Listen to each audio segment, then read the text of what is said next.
Let's check na mga kabayan ating Duplex B na located pa rin dito sa Town and Country West, Molino, Bacoor, Cavite. Tara, check na natin to. So before we enter mga kabahay, ito nga pala ang ating fence and gate na included upon turnover. May address na din tayo dito na naka-emboss. And then meron tayo ditong doorbell na included. Dito tayo ngayon dumaan sa ating pedestrian gate. So dito sa ating pagpasok, meron tayong malaking carport area. Kasya dito up to 3 size na sedan. And as you can see, covered po ang ating carport area. May mga pin lights na rin po na included dito upon turnover. So ang main door natin mga kabahay before we enter is made of solid wood. Tara, pasukin na natin. So makikita nyo dito mga kabahay, meron pa tayong mga konting obstruction dito sa ating video. So ito ang ating open layout dito sa ating ground floor. So ito ang inyong magsisilbing living area and the dining area.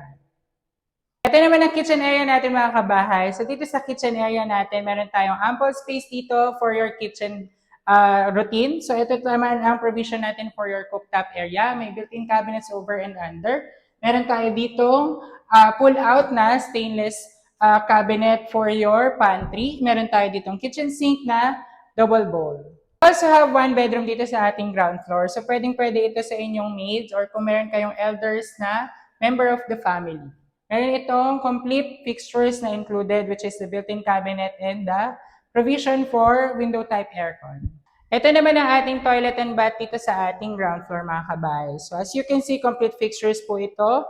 Shower, lavatory, and the toilet seat. Ito naman mga kabay ang ating service area. So dito sa service area natin, meron tayong provision para sa inyong laundry, which is pwede kayo maglagay dito ng washing machine. On the other side naman, pwede nyo rin itong gamitin as dirty kitchen. Kung makikita nyo itong ating railings dito papunta sa taas, may access po ito papunta sa inyong water tank. So sa second floor mga kabahay, we have a total of 3 bedrooms and 2 toilet and bath. Check na natin ang ating bedroom number 1. So sa bedroom number 1 mga kabahay, makikita nyo, kasya dito ang single size bed. Meron tayo ditong sliding window, may provision tayo for window type aircon. Siyempre ang ating built-in cabinet na floor to ceiling and the vanity area. Bedroom number 2 mga kabahay, so same as bedroom number 1, kasya pa rin dito ang single size bed. Meron pa rin tayo ditong window. And then ang provision for aircon, ang ating built-in cabinets in the vanity area. Siyempre, hindi mawawala ang ating common toilet and bath sa second floor, which is preferred for bedroom 2 and 3. Complete fixtures pa rin po ang turnover nito mga kabahay. Ito na ang ating master's bedroom mga kabahay. As you can see, sobrang laki ng ating master's bedroom. Pwede kayo magpa-customize ng bed frame dito kung ano ang preferred size nyo. And then, syempre, pwede pa kayo maglagay ng working area.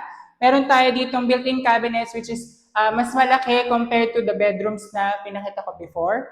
Floor to ceiling pa rin po ang ating built-in cabinets and syempre ang ating vanity area. And syempre hindi mawawala ang access natin papunta sa ating balcony. Hindi rin mawawala ang master's toilet and bath which is located here on the side. So as you can see, complete fixtures pa rin po ang turnover nito mga kabahay.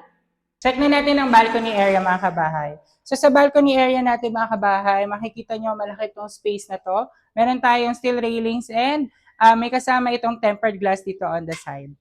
If you are interested to view this property mga kabahay, please send us a message at 0916-518-4710. Again, this is your kabahay broker, Von Charlie Tapawan of Exosia Properties. Tara, tripping na!